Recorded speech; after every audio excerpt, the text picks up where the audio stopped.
नमस्कार मित्रांनो. अ, काल जर तुम्ही बघितलं असेल भरपूर साऱ्या YouTube चॅनलला असेल किंवा भरपूर साऱ्या वेबसाईटवरती तुम्हाला एक रेल्वे रिक्रुटमेंटच्या रिलेटेड एक आर-पी-एफ रिलेटेड हे डॉक्युमेंट सर्क्युलेट झालेलं आपल्याला दिसतंय. पहिल्यांदा हे डॉक्युमेंट आणखीन ऑथेंटिक वेबसाईटवरती आलेलं नाही. बट जर का हे खरं असेल, तर नक्कीच विद्यार्थ्यांच्या करिअरसोबत हा केलेला नक्कीच खेळखंडोबा आहे.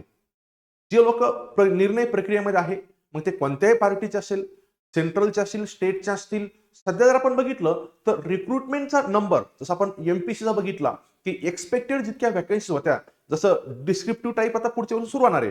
ऑब्जेक्टिव्ह टाईपची ही लास्ट एक्झाम होती. तर नंबर ऑफ व्हॅकन्सी जास्त येणं एक्सपेक्टेड होत्या, पण नंबर ऑफ व्हॅकन्सी तितक्या आलेल्या नाहीत. समजा कारागृह भरतीची जाहिरात आली, पण कारागृह भरतीला पण जागा आहेत. समजा आपण 250च्या आसपास म्हटलं, पण त्यापेक्षा एक्सपेक्टेड जागा जास्त असणं अपेक्षित आहे सगळ्यांना.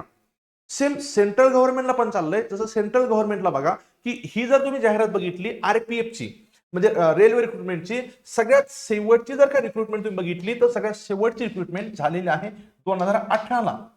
आज 5-6 वर्षानंतर जेव्हा जाहिरात येते, तेव्हा एक्सपेक्टेड जे व्हॅकन्सीज आहेत, तर ऑब्व्हियसली नंबर ऑफ व्हॅकन्सीज ह्या कंबाईन जर बघितलं आपण तर लाखाच्या वरती असणं अपेक्षित आहे.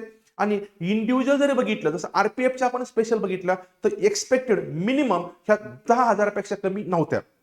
जर हे सर्क्युलर किंवा हे जर डॉक्युमेंट जर खरं असेल, बघा पहिली गोष्ट याची पुष्टी सध्या मी करत नाहीये, कारण ऑथेंटिक वेबसाईटवरती आलेलं नाहीये. पण रेल्वे रिक्रुटमेंट बोर्डच्या नावाने हे हे नोटिफिकेशन जाहीर झाले काल. तर बघा याच्यामध्ये त्यांनी दिल्यानुसार बघा, फक्त पूर्ण भारतामध्ये पूर्ण भारतामध्ये बघा तुम्ही याच्या 250 जागा ह्या इन्स्पेक्टरच्या आणि 2,000 जागा कॉन्स्टेबलच्या रेल्वे भरतीमध्ये फक्त 6 वर्षानंतर जाहिरात येते. आणि आरपीएफ मध्ये टोटल जागा जर बघितल्या तर 2,250 जागा आहे फक्त. काय म्हणजे किती मूर्खपणा म्हणा. जे लोक निर्णय प्रक्रियेत आहे त्यांना थोड्या तरी लाजा वाटायला पाहिजे.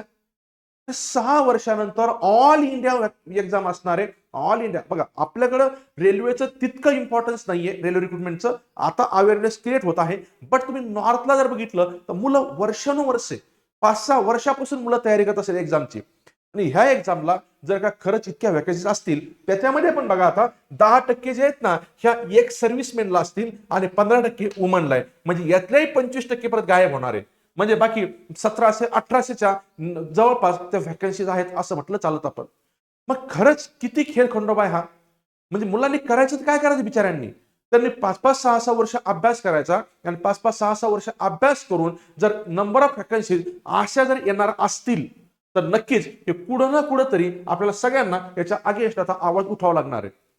आपण एमपीसीचं झालं किंवा आपण सरळ शिवाय झालं, कुठले असेल, तर याचं साधारणपणे आपण एक ट्युटर कॅम्पेन याचं आपण ऑर्गनाईज करूयात. ह्या नंबर ऑफ म्हणजे गव्हर्नमेंट, आता ते आपण सेंट्रल गव्हर्नमेंटचं वेगळं करावं लागेल आपल्याला आणि स्टेट गव्हर्नमेंटचं पण वेगळं करावं लागेल. त्याचे डिटेल्स आम्ही नंतर तुम्हाला नंतर जसं आपण काही दिवसानंतर सगळं एकदा व्यवस्थित शेड्यूल बनलं की त्याचं शेड्यूल तुम्हाला आम्ही हे करूयात तुमच्यासोबत डिस्कस करून म्हणण्यापेक्षा एक आपण व्हिडिओच्या माध्यमातून सगळ्यांना आपण अनाउन्समेंट करूयात. त्या पद्धतीनं आपला ट्विटर आता मिनिमम तेवढाच आपण करू शकतो, की ट्विटर आंदोलन आपण करू शकतो. आता त्याची सगळी प्रोसेस वगैरे तुम्हाला नंतर सांगेल मी तुम्हाला. पण बघा, ही नक्कीच कुठे ना कुठेतरी विचार करण्यासारखी बाब आहे. आणि एक गोष्ट लक्षात ठेवा, जोपर्यंत आवाज उठवत नाही कोणी असेल, कोणत्याही गोष्टीला असेल, आवाज जोपर्यंत उठवत नाही तोपर्यंत गव्हर्नमेंट ठिकाणावर येत नाही. कालचा संप बघा तुम्ही, जो माल वाहतूकदार जे ट्रक होते, ट्रकवाल्यांचा एक संप होता. तर संपाला जेव्हा चक्का जाम केला तेव्हा कुठे गव्हर्नमेंट ठिकाणावर आलेलं आहे. गव्हर्नमेंटच्या पॉलिसी नक्कीच चुकत आहेत, ऑब्व्हियसली चुकत आहेत, त्यात काही दुमत नाही. पब्लिकली मी हे स्टेटमेंट बोलू शकतो.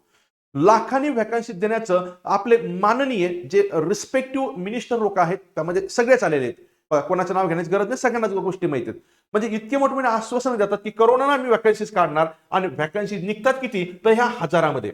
आणि मुलांनी काय करायचं मग शेवटी, तुम्हाला ते खाजगीकरणच करायचंय का? खाजगीकरण केल्यानंतर फायदा कोणाला होणार आहे? मोठमोठ्या धनदार म्हणजे जे धनवान लोक आहेत त्यांनाच होणार आहे. सामान्य विद्यार्थ्यांनी काय करायचं? तर याच्या अगेन्स्ट नक्कीच आपल्याला आता सुरुवात करावी लागणार आहे. ऑब्व्हियसली हा व्हिडिओ कुठल्याही कोर्सच्या प्रमोशनसाठी नाहीये. तुम्ही रेल्वेचा कोर्स आमच्याकडे करू नका जॉईन, त्याबद्दल काही नाही. तुम्हाला रेल्वे भरती तुम्हाला अभ्यास तर करावा लागणार आहे. जरी बघा मला माहिती आहे, जे लोक जेन्युइन आहेत त्या बिचाऱ्यांना 250 जागासाठी पण अभ्यास करावा लागणार. त्यांनी 6 वर्ष घातलेले आहेत. पण आपल्याला जागा वाढण्यासाठी आता कुठं ना कुठेतरी प्रेशर टॅक्टिक्स वापरावे लागणार आहे आणि त्याच्या अगेन्स्ट आपण ट्विटर कॅम्पेन करणार आहोत. त्याचे डिटेल्स लवकरच तुमच्यासोबत शेअर करूयात. तोपर्यंत थँक्यू व्हेरी मच.